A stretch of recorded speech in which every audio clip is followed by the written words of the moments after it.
I'm Tracy Townsend. This week on Face the State, Central Ohio's rapid growth. Thousands of jobs are coming here, families are starting to move in, and there's a buzz around town. But with all of that growth comes change and solutions to some new problems. This morning, the new Senior Vice President of Research at The Ohio State University here to talk about how OSU is training the next round of high-tech workers.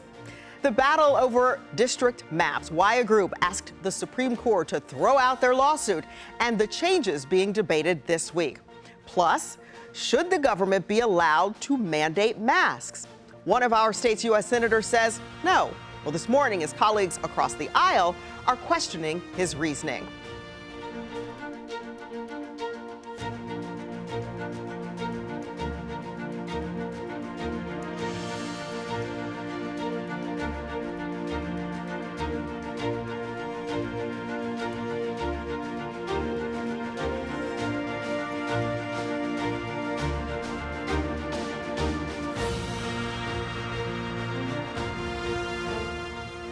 Good morning, everyone. Thank you so much for joining us. I'm Tracy Townsend.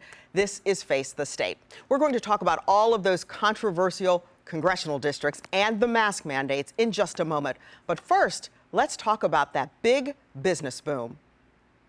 When it comes to growth, Columbus is vastly outpacing the rest of the state, quickly expanding as companies look to invest in the Midwest. It's hard to say exactly how much at this point.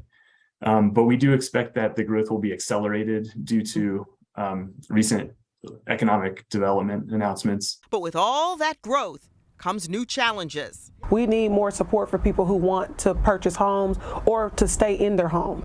And a clear need to train the next generation. Starting even before high school, middle school, elementary school, so that the students across Ohio understand that these are incredibly important, incredibly well-paying, and incredibly long-term and sustainable jobs for Ohio. All of that sounds so exciting, and this morning we are looking to learn more all about that from Peter Mohler, who's the Vice President for Research at The Ohio State University. And I can imagine parents hearing you say, sustainable jobs, my child can go learn there at The Ohio State University. Tell us more.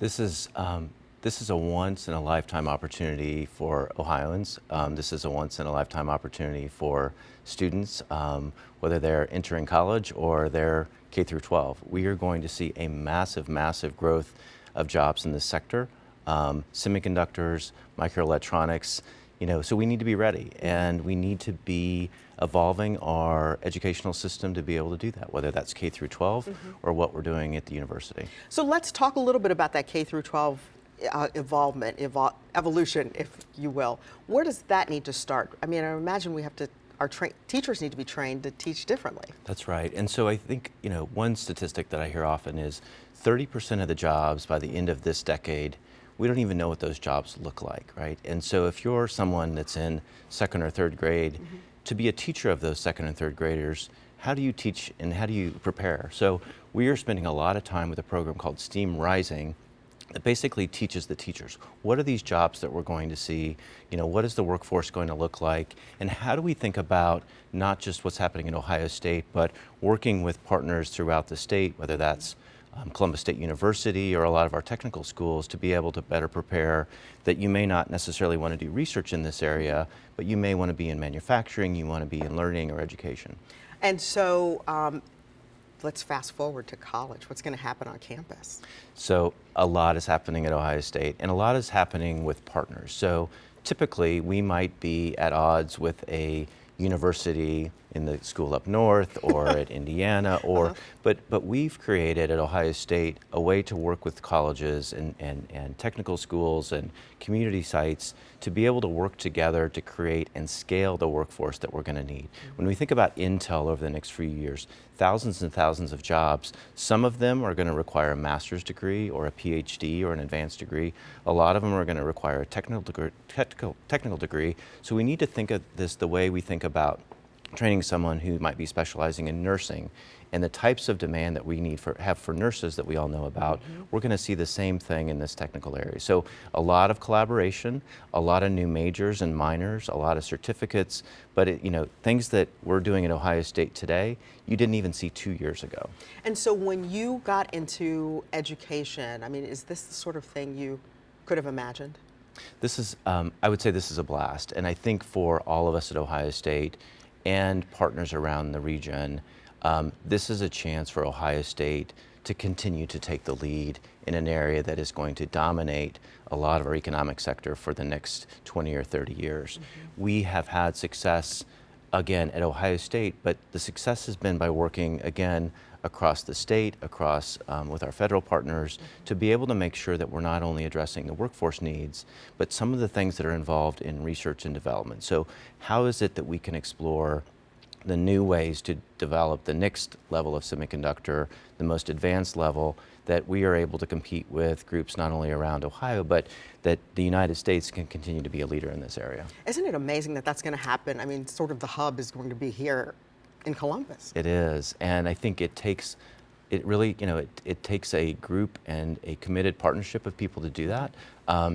We're excited for our faculty that they have really taken the lead in developing and doing sort of relearning and retooling in a lot of their courses. A lot of this is development of online courses, but to your point earlier, this has got to be really a community-based and a community-driven effort to make sure that this doesn't simply start at the university level or the college level, that we are taking this on where, again, someone in the Columbus City Schools sees that in 5 or 6 years, they can have a well-paid job coming out of a technical degree that staying right here in Columbus, Ohio, or somewhere in Central Ohio. And I might be biased here, but Ohio State having some answers at a time when many people are looking for those kinds of answers. That's right. And again, beyond simply what we're doing in research and education, evolving the university in ways that, we're working directly with our partners, and whether it's the General Assembly or across the state of Ohio, to really look at what does Ohio need, what is the,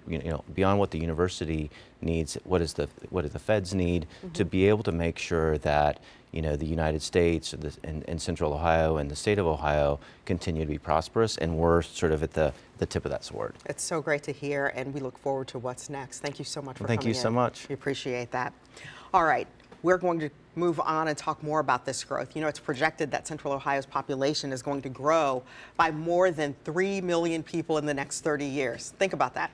Columbus is the 9th fastest growing metro in the nation. Most of that growth is being driven by Intel's landmark investment in Central Ohio.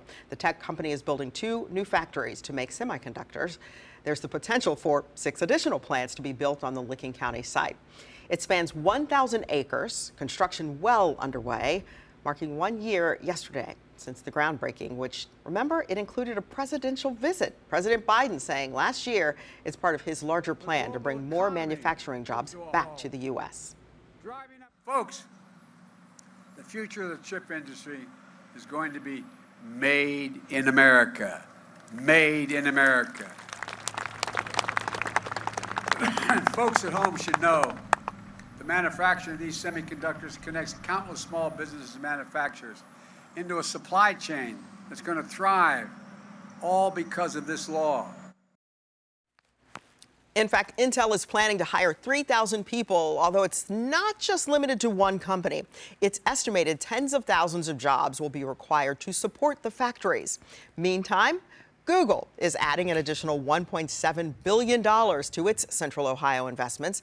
The company needs new data centers and is adding hundreds of jobs. They will be built on the same New Albany site just a few miles away from Intel. The investment is being spread out among 3 data centers, including others in Lancaster and South Columbus. Google's continued investment in technical infrastructure, including data centers like this one, play a critical role in supporting the company's AI innovations and our growing Google Cloud business. They help power digital services that people and businesses use every day, like Google Cloud, Gmail, Search, Maps, and more. Amazon also joins Google in building data centers here. The company will spend $8 billion on data centers, expanding its current footprint. Honda is adding new plants to build electric vehicle batteries, turning Ohio into a sort of hub for the car maker. An estimated 2,200 employees will be hired to work at a new Fayette County plant. Hiring for all 4 companies is underway, including some jobs that start by the end of next year. All of those families and people, well, they need somewhere to live. With business growth comes growing pains, and 10 TV's Kevin Landers explains now that it's creating a big challenge.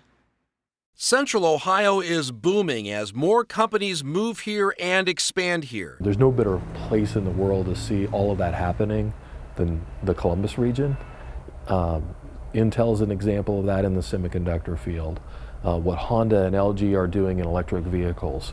What Illuminate USA is doing in solar panel assembly out in Pataskala. Kenny McDonald runs the Columbus Partnership, which works with Central Ohio businesses to attract more companies to move here. Already, Columbus is home to companies from across the globe who have made Central Ohio their headquarters. We're trying to redefine the paradigm of what it means to be successful. Trying to build the most prosperous place in the country. So far, so good. We've become one of the top 10 markets in North America for cloud computing. With Intel expected to start operations in late 2025, the Central Ohio region will be forever changed as more businesses flow here to supply the computer chip giant. I see that happening not just in downtown Columbus, but in downtown Marysville, in Delaware, and Newark, and Circleville. He says there are growing pains that need to be addressed. I think the next 5 years are very critical. I think that if we look at our energy plans, our transit plans, our housing plans, the ability to deliver water and wastewater across our region and do that in a sustainable way is really, really critical the next 4 or 5 years. Finding housing is a major issue in our region. A 2022 report funded by the Building Industry Association of Central Ohio concluded that Greater Columbus needs to double the number of homes it constructs over the next decade to meet the demand from 8,000 to 9,000 homes a year to 14,000 to 19,000. Home values are already at record highs in large part because there is less of it. McDonald says as more companies discover Central Ohio, demands on housing and transportation will only intensify. I would bet on more people living downtown in the next 10 years than we've had in the last 50 in downtown Columbus. So I'm one that believes that the downtown's goal of having 40,000 people live in downtown Columbus is very achievable. The transformation of office space into housing like this one on East Gay Street has already begun. But the transformation of transportation in the region, McDonald says, is more complicated. Transit's never been more important. I mean any type of transit. In the downtown neighborhood of Columbus, that can be improved bike lanes. We want to look at using technology, whether that's light rail or that's a rapid bus line. We should have everything on the table thinking about how we're going to move people. Kevin Landers, 10 TV News. And Kevin and I spoke earlier in the week about the impact of major investments like Intel, Google, and Honda. Talk to us about the people who live near these sites. You talk with them. What kinds of things are you hearing? Well, I think the major concern is transportation. These communities, especially like Johnstown, are going to be inundated with a lot more traffic than they've ever had before. And the question is, how does ODOT then design a traffic system that allows all these cars and trucks to get around these communities? The difficulty is how do you build a transportation system if you don't know where the people are coming from, right? So if they're coming from outside the city or they're coming from inside the city, you don't know where the housing is yet. So all these things have to be figured out before ODOT or MORPC can come up with a transportation plan that will allow the traffic to flow in and out of these communities. One idea is rapid transit, where CODA is having a rapid transit bus, basically a designated lane that would take people from a park and ride directly to Intel. That way they would take some traffic congestion off the freeway. Sure. But that's still in the development design. So I think there's still a lot of pieces that they haven't put together yet, but a lot of it's going to determine exactly where everyone is coming from. So this leads me to the next question. You talk about the Central Ohio Transit Authority, CODA. How prepared is Columbus for 3 million people? Boy, that's the $50 million question. They know that Central Ohio is growing. It's already growing. And the question is, how do they maintain the quality of life? How do they maintain the uniqueness of our communities with all these people coming in to Central Ohio? We talked about the booming population that's coming. Not only that, they're going to have to find people for people to live, people to play, and people to have entertainment.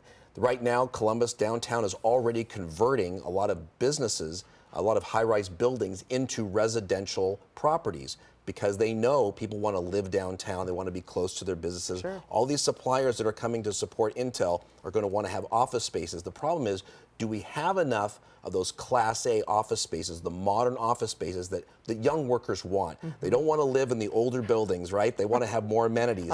So the question is, how much of that Class A office space do we have? Do we need to build more? Do we need to convert what we have into Class A office space? That is still a work in progress. So we're talking about the infrastructure, we're talking about, you know, the city is ready. What are lawmakers doing about all of this? Well, we know that they've widened 161. They've spent that money as part of Intel. And I think that's the question is, you know, do they have enough money and infrastructure to move these people the way they need to be moved? What kind of infrastructure or what kind of money are we going to do to support public transportation, whether that be rapid transit, whether that be light rail?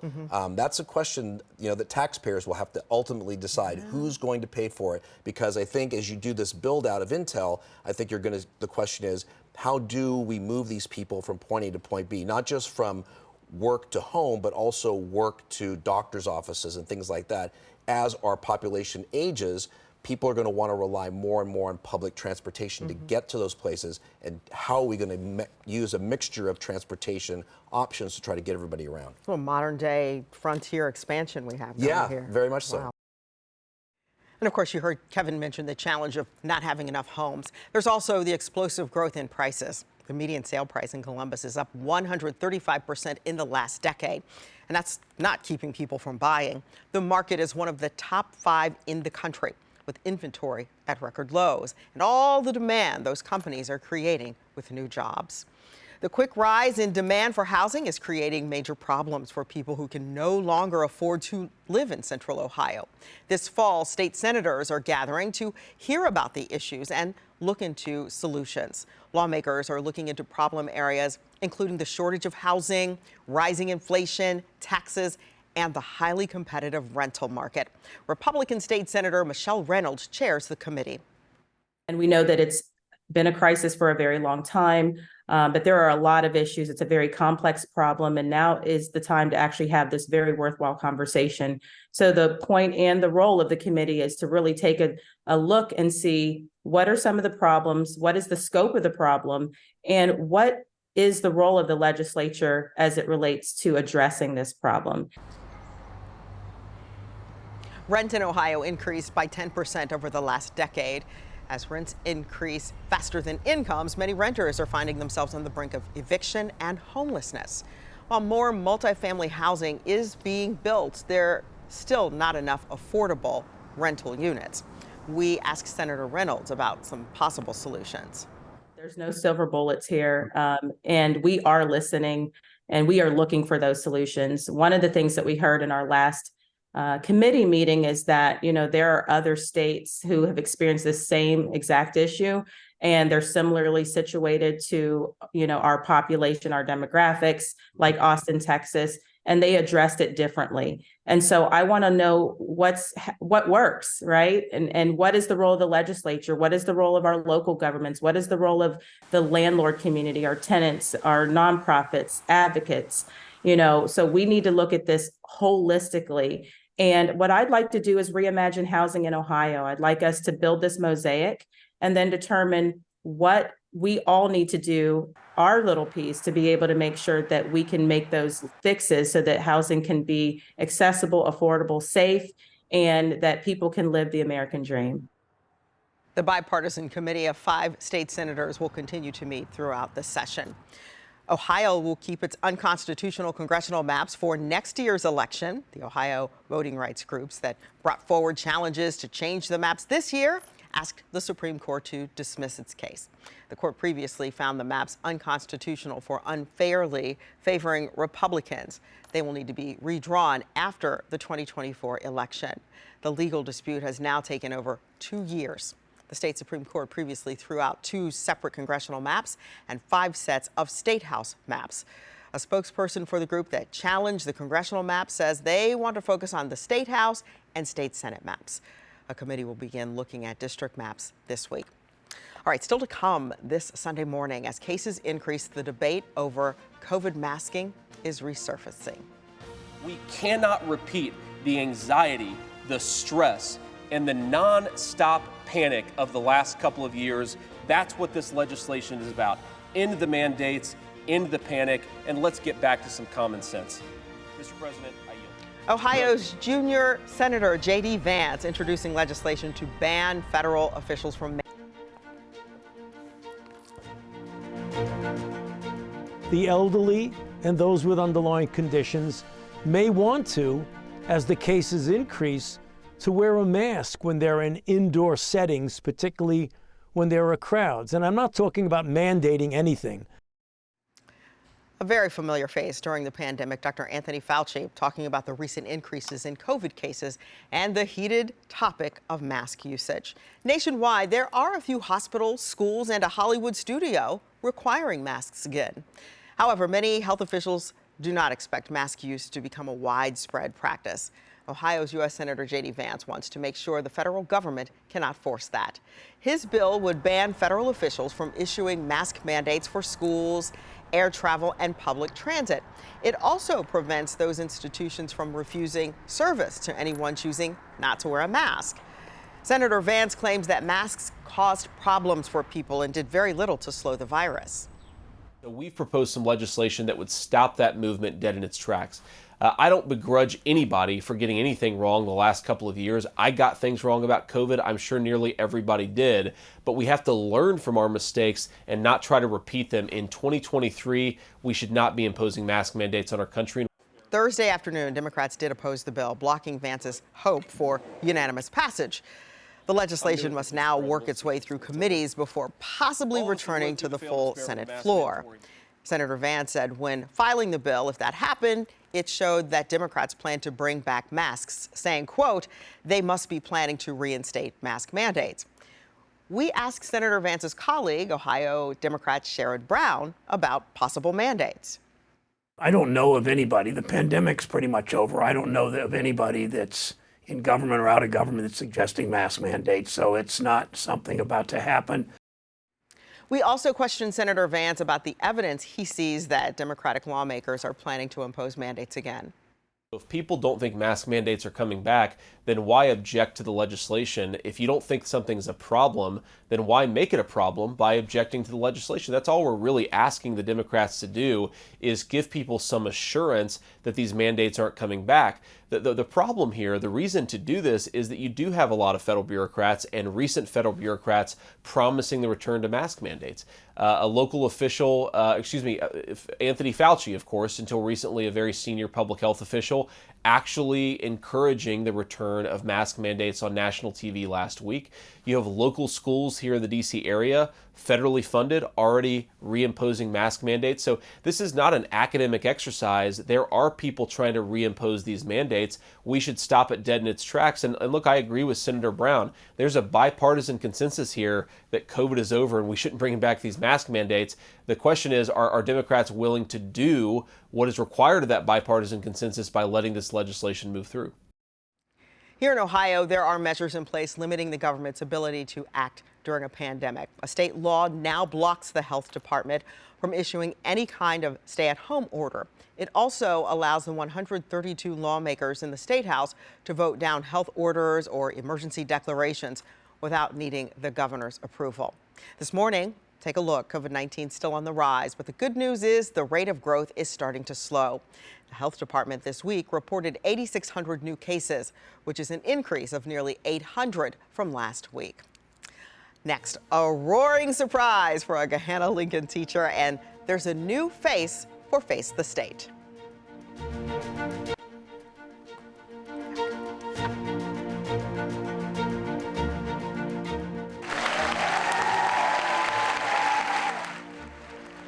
A celebration at Gahanna-Lincoln High School. Broadcast journalism teacher and former 10 TV News producer Mark Lowry is Ohio's Teacher of the Year.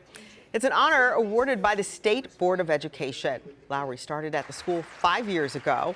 In that time, he's created 4 new courses and increased television class enrollment from 27 students to more than 130. His students have won numerous awards. But what I hope the judges saw when I did my presentation stuff is that I'm just compassionate and I am enthused about what I do. And I don't feel like I've ever worked a day of school in my life. I enjoy being here. So wonderful to hear. As the State Teacher of the Year, Lowry will represent Ohio in the 2024 National Teacher of the Year selection program, and we certainly wish him the best. Later this month, there will be a new face joining you every Sunday. 10 TV is excited to welcome Doug Petcash to Columbus and the Face the State desk. And Doug is here now for a little bit of an introduction. You're going to be focused on covering the State House, politics, public affairs. Tell us about your passion for reporting on those issues. You know, I really feel like whether it's on the federal, state, or local level, these are the folks who make the decisions that affect every one of our lives. And to be able to have the opportunity to, you know, on occasion hold them accountable for those decisions, but also have them explain the decisions that affect us, and also that opportunity to inform people about the decisions that are being made on their behalf is really important to me. And so it's good to get into the halls of the state capitol or, you know, in their offices and talk to them about those important things. Might be a little biased, but the State House here is beautiful. It and is. I know you got to tour it, so what do you think?